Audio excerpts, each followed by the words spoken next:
Nous allons étudier ce soir un texte qui se trouve dans Luc chapitre 24, et particulièrement le verset 45, Luc 24, 45. Alors il leur ouvrit l'esprit afin qu'ils comprissent les Écritures.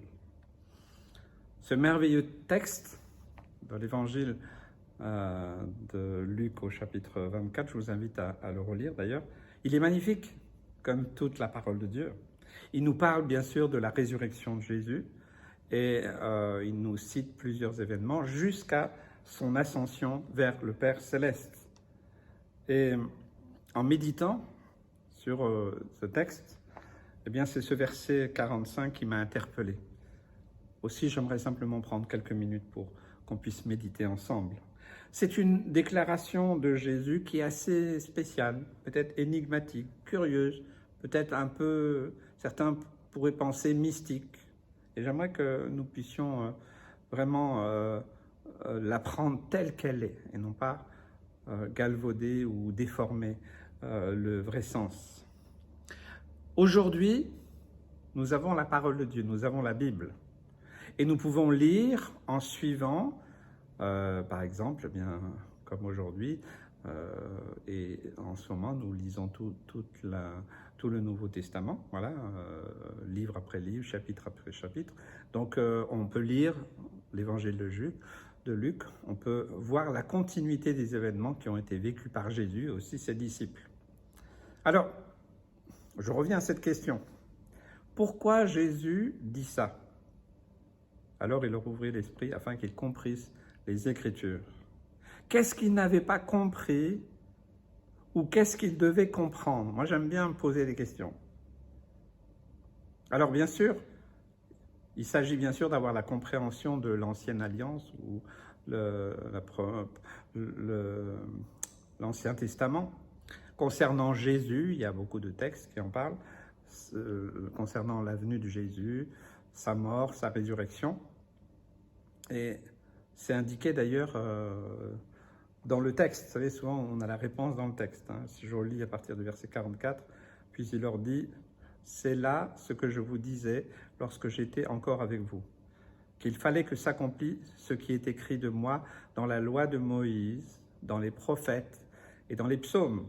Alors il leur ouvrit l'esprit afin qu'ils comprissent les Écritures. » Et il leur dit, verset 46, « Ainsi il est écrit que le Christ souffrirait et qu'il ressusciterait des morts le troisième jour, et que la repentance et le pardon des péchés seraient prêchés en son nom à toutes les nations, à commencer par Jérusalem. » Est-ce que vous pouvez vous imaginer si vous aviez été contemporain de Jésus, vous auriez vu Jésus mourir sur la croix, et puis, peu de temps après, vous le voyez vivant devant vous. Et en plus, qui est en train d'expliquer les Écritures qui parlent de lui-même. Évidemment, si vous avez connu la personne, et que vous savez qu'elle a été morte, vous avez peut-être été à son enterrement, et puis ensuite vous la voyez vivante, qui parle de ce qui est arrivé, vous ne pouvez que la croire, parce que vous connaissez la personne, vous l'avez vue, vous pouvez la reconnaître. Eh bien, c'est aussi quelque chose qui peut devenir un problème principal aujourd'hui concernant la parole de Dieu. Il y a une forme d'incrédulité qui peut aveugler nos yeux, même si toutes les preuves sont montrées que Jésus était annoncé, même si on lit tous les passages qui concernent, comme Jésus l'a dit dans les psaumes, dans les prophètes, dans ce que Moïse aussi a écrit. On peut citer tous ces passages. Tout ce qui montre Christ, par exemple comme le serpent d'airain, ou aussi le sacrifice d'Isaac, et il y en a tant d'autres. Les apôtres et les évangélistes ont eu le même problème que nous à leur époque. Et c'est pour ça qu'il y avait des confrontations. Il y avait des difficultés. Paul passait des heures à montrer par les Écritures, aux Juifs particulièrement, qui connaissaient la Torah, qui connaissaient la première alliance, que Jésus était vraiment le Messie, le Mashiach. Mais il y avait parmi les Juifs un petit nombre qui croyaient à la foi. C'est pour ça qu'on a besoin que plus que des informations. On a besoin, comme les disciples, que le Seigneur nous ouvre l'esprit, qui nous donne sa compréhension, qui nous donne le discernement qui vient de l'éclairage du Saint-Esprit, afin que ce qu'on lit devienne vivant, devienne personnel, devienne actuel pour nous aujourd'hui, et que ça puisse impacter nos vies, nos cœurs, nos décisions, nos choix. C'est comme cela que je vois la parole de Dieu. Il y a encore peut-être pour certains des écailles dans leurs yeux. Et ces écailles ont besoin de tomber. Il y a des voiles qu'il nous faut retirer dans notre façon de comprendre la parole de Dieu. Jésus a dit que ces paroles étaient esprit et vie, et que la chair ne sert de rien. Si vous lisez la parole de Dieu avec votre chair, vous n'en tirerez aucun bénéfice. Mais sa parole est esprit et vie. Et si vous laissez le Saint-Esprit agir en vous alors que vous lisez, que vous parcourez la parole de Dieu, il y a ce miracle puissant du Christ vivant. Il est vivant. Nous ne prêchons pas un Dieu mort, mais un Dieu vivant. Nous avons tous une histoire personnelle, reçu une éducation particulière. Et on a aussi tous des clichés, des opinions différentes. Et il y a des choses des fois qui nous collent à la peau. Et l'influence que ça peut avoir dans nos vies, des fois, ça nous dessert quand nous lisons la parole de Dieu. Parce que nous le faisons avec notre façon d'avoir été élevés, notre éducation, ce que nos croyances. La foi en Jésus-Christ, ce n'est pas une croyance. C'est le Christ vivant, mort à la croix pour nous. Et donc, ça peut nous empêcher, ça peut vous empêcher de comprendre la parole de Dieu dans le sens que l'Esprit veut. C'est pour ça que, étant au Seigneur depuis plus de 50 ans, j'ai rencontré énormément de chrétiens, de personnes qui recherchent en permanence la volonté de Dieu dans leur vie. Ils veulent savoir dans telle situation, tel choix, et dans leur vie quotidienne. Alors, moi, la question que je me pose, c'est est-ce qu'on cherche dans la bonne direction? Est-ce qu'on cherche de la bonne manière la volonté de Dieu? Jésus, quand il était sur le chemin d'Emmaüs et qu'il parlait aux disciples, eh bien, il leur a dit qu'ils étaient lents à comprendre. Des fois, il y a une lenteur. On a besoin, frères et sœurs, d'être débarrassés de tous nos clichés, de nos opinions, qui sont des embûches à notre compréhension de la parole de Dieu. Et pour cela, il faut aussi rejeter tous les faux enseignements qui tordent ou qui ont tordu notre façon de saisir les Écritures. Vous savez, Internet, il y a du meilleur au pire. Malheureusement, il y a beaucoup de pire. Et si vous n'êtes pas dans le discernement du Saint-Esprit, vous aurez du mal à faire le tri. Demandez à d'autres frères et sœurs. Ne regardez pas n'importe quoi, n'allez pas n'importe où. Pas parce qu'on parle de Jésus que c'est forcément biblique. On a besoin d'être renouvelé dans notre intelligence. Que toute forme de forteresse soit abaissée, soit détruite, soit mise à néant. Vous voyez, dans ce texte, on voit que les Juifs, dans cette période-là, ils cherchaient quoi? Ils cherchaient la justification par les œuvres de la loi. Il faut, tu dois, et si tu fais ceci et cela, et voilà.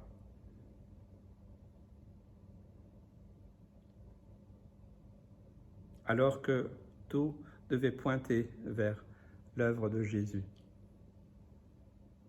Il y a tellement de faux enseignements. Une mauvaise compréhension peut nous entraîner à lire la parole de Dieu de la même manière au travers d'un certain filtre, un voile. Par exemple, ceux qui prêchent la prospérité, ils détournent les Écritures. Oui, il y a une prospérité en suivant Christ, mais ce n'est pas un système. Ce n'est pas un truc, ce n'est pas un machin, ce n'est pas magique, ce n'est pas pour que certains ministères, entre guillemets, se remplissent les poches, vivent dans des villas de luxe, avec des voitures et des bagues en or et j'en passe. Je ne suis pas en train de les juger, de les condamner, je dis juste que pour moi, ça me révolte. Ce n'est pas ça l'Évangile. Et ce qui me fait plus mal au cœur, c'est que nombreux les suivent. Ben oui, parce que tout le monde veut. Qu'est-ce que les gens veulent sur la terre? Être heureux, être riche, avoir de l'argent, avoir une bonne situation, la plus belle femme, la plus belle maison. Ce sont des choses terrestres.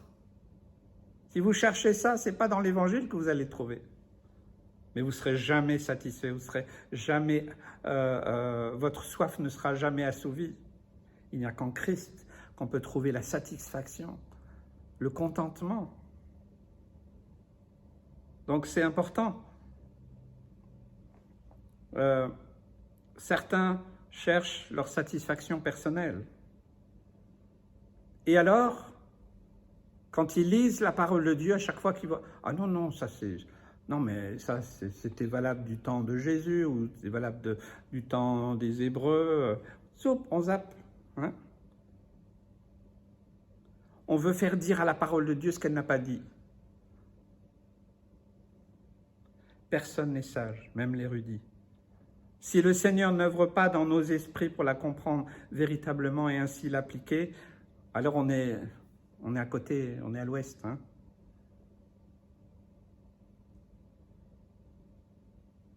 Celui qui se croit sage à ses propres yeux ne l'est pas.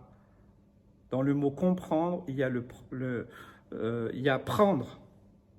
Prendre, c'est saisir. Saisir pour appliquer. C'est pas prendre pour prendre. C'est prendre pour agir, vous voyez? Ça veut dire action, réaction. Hein? Mais ce n'est qu'en s'humiliant devant Dieu, en reconnaissant que nous ne pouvons rien sans lui. Alors, en demandant l'éclairage du Saint-Esprit dans nos cœurs. Seigneur, je vais lire ta parole. Je vous invite à quelque chose de très pratique. Prochaine fois, avant d'ouvrir la parole de Dieu. Seigneur, il y a toutes mes opinions, toutes mes idées, toutes mes pensées, tout ce que j'ai peut-être vu, entendu. Seigneur, je laisse tout ça. Et je veux laisser ton esprit maintenant remplir mon cœur de ta parole. Et que cette parole, la parole du Christ ressuscité, vivant, puisse venir en moi et qu'elle porte du fruit. Vous verrez que votre lecture ne sera plus la même. Foi, humilité, persévérance et dépendance de Dieu sont des éléments nécessaires à la compréhension des Écritures. Mais par-dessus tout, c'est le Saint-Esprit lui-même qui viendra à notre secours quand nous ne comprenons pas sa parole ou que nous cherchons à discerner sa volonté. Arrêtez d'aller à droite à gauche chercher la volonté de Dieu. Des fois, c'est un souci d'obéissance. Combien de fois je l'ai vu? En fait, ils ne cherchent pas la volonté de Dieu. Ils cherchent juste à ce que quelqu'un leur dise ce qu'eux, ils ont envie de faire. Et après, ils disent, ah, voilà, ah, c'est le pasteur ou c'est un tel, il m'a dit ça. C'est pas moi, hein, voilà. Donc, je le rappelle, la prochaine fois que vous ouvrirez la parole de Dieu, n'oubliez pas, avant et pendant la lecture, même pendant la lecture, Seigneur, je ne comprends rien. Ouais, soyez honnête. Il faut être honnête, des fois. Dites-le, Seigneur, je ne comprends rien, je ne comprends pas. Saint-Esprit, ouvre mon esprit pour que je puisse saisir, comprendre ce que je dois comprendre aujourd'hui. N'essayez pas de prendre 15 résolutions, chercher la volonté pour 15 choses en même temps. Vous savez, ça c'est souvent une ruse du diable. Quand il ne peut pas vous arrêter, c'est ce que ma maman disait, quand le diable ne peut pas vous arrêter, il vous pousse. Allez, vas-y, vas-y. Et certains cherchent dans tous les sens. Et le diable ainsi vous inonde face à des défis, peut-être des combats, et pour vous noyer, pour vous décourager, pour vous faire douter. Ne tombez pas dans le piège. Sa parole, elle est vivante, agissante, et elle portera certainement du bon fruit dans nos vies. Amen. Donc, pour conclure, C'est vrai, lire la parole de Dieu, ce n'est pas un euphémisme. Hein. Vous savez, plus les choses autour de nous s'agitent, et si ça s'agite autour de vous, si vous êtes dans le creux, l'épreuve, au lieu de vous agiter dans tous les sens, au lieu de chercher la volonté de Dieu, ben non, Seigneur, je suis dans cette épreuve, aide-moi à la traverser, donne-moi ta victoire. Et s'il y a quelque chose dont je suis responsable, ce n'est pas toujours le cas, donc ne jugez pas, mais écoute, Seigneur, mon cœur est ouvert, montre-le et je vais me repentir, je vais régler la chose. C'est comme ça qu'on avance. Eh bien, au lieu de s'agiter dans tous les sens, lisons la parole de Dieu comme étant la seule source, l'unique source. Source de quoi? De vie. Et alors, vous pouvez recevoir ce réma de Dieu. Vous ne savez pas ce que c'est, ce réma de Dieu? C'est cette parole inspirée. C'est quand la parole de Dieu, vous savez, moi je vois souvent, c'est comme ça que je vois les choses, eh bien c'est comme un projecteur qui d'un seul coup révèle un verset, un texte, quelque chose de particulier et qui fait écho dans nos cœurs, dans votre esprit. Le Saint-Esprit, il est en train d'agir. Et d'un seul coup, il y a une conviction, il y a quelque chose qui vient au fond de votre cœur. C'est le réma de Dieu. Une parole, peut-être. Voilà, ça peut se passer comme ça peut se passer prophétie, ça peut se passer de mille manières parce que Dieu parle de différentes manières. Il y a toutes les réponses à nos questions dans la parole de Dieu. Nous devons en être certains, toutes. Si quelqu'un me dit non, mais la parole de Dieu ne parle pas de tel sujet, si, elle en parle. Directement ou indirectement. Parce que la parole de Dieu est vivante, elle est actuelle. Vous savez, certains essayent d'actualiser le message de l'Évangile. Moi, je suis contre ça. Alors, il y a aujourd'hui l'Église postmoderne, on essaye de faire des choses plus modernes. Je ne parle pas de modernité dans le sens de s'adapter au monde, à l'endroit où on est, mais je parle simplement d'essayer d'adapter la parole de Dieu à ce monde. Et ça, par contre, c'est pas possible. La parole de Dieu, elle sera toujours vivante, actuelle. Elle sera toujours suffisante, même en 2200, si Jésus n'est pas revenu de là. Même s'il y avait un monde complètement invraisemblable pour nous aujourd'hui, la parole de Dieu restera toujours vivante, agissante. C'est comme ça que nous devons la lire. C'est comme ça que nous devons la saisir. Et que ce soit pour reconnaître vraiment Jésus comme Sauveur et Seigneur, ou pour comprendre la parole de Dieu, on a besoin de lui. On a besoin de lui. Alors, faites avec moi cette prière pour terminer. Seigneur, ouvre mon esprit afin que je puisse comprendre, discerner, appliquer ce que ta parole veut. Dans le nom de Jésus, j'ai prié. Amen.